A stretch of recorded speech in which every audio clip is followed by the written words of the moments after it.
CPM నూతన జాతీయ ప్రధాన కార్యదర్శిగా కేరళ మాజీ మంత్రి ఎంఏ బేబీ ఎన్నికయ్యారు.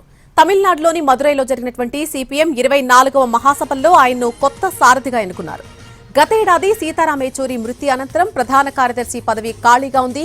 దీంతో ఇన్ని రోజులు సీనియర్ నేత ప్రకాష్ కారత్ పార్టీ తాత్కాలిక సమన్వయకర్తగా వ్యవహరిస్తున్నారు. మదురైలో జరిగినటువంటి సిపిఎం 24వ మహాసభ 85 మంది సభ్యులతో కేంద్ర కమిటీని ఎన్నుకుంది. నూతన కేంద్ర కమిటీ పార్టీ జాతీయ ప్రధాన కార్యదర్శిగా ఎంఏ బేబీని 18 మందితో పొలిట్ బ్యూరోను ఎన్నుకుంది. కేంద్ర కమిటీలో 20% మంది మహిళలే ఉండడం విశేషం. సిపిఎం ప్రధాన కార్యదర్శి పదవి రేసులో సీనియర్ నేతలు అశోక్ ధవలే, అలాగే మహమ్మద్ సలీం, బివి రాఘవులు, బృందా కారత్ పేర్లు ప్రముఖంగా వినిపించాయి. పొలిట్ బ్యూరోలో బివి రాఘవులకు తిరిగి చోటు దక్కింది. కేంద్ర కమిటీలో తెలంగాణ సిపిఎం కార్యదర్శి జాన్ వెస్లీ, ఎస్ వీరయ్య, ఏపీ నుంచి రమాదేవికి స్థానం దక్కింది.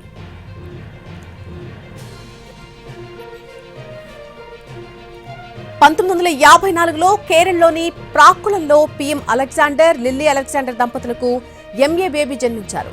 విద్యార్థి దశలో కేరళ స్టూడెంట్స్ ఫెడరేషన్ చేరికతో రాజకీయాల్లోకి ప్రవేశించారు. 1986 నుంచి 1998 వరకు రాజ్యసభ సభ్యుడిగా ఉన్నారు. అలాగే కేరళ మంత్రిగానూ సేవలందించారు.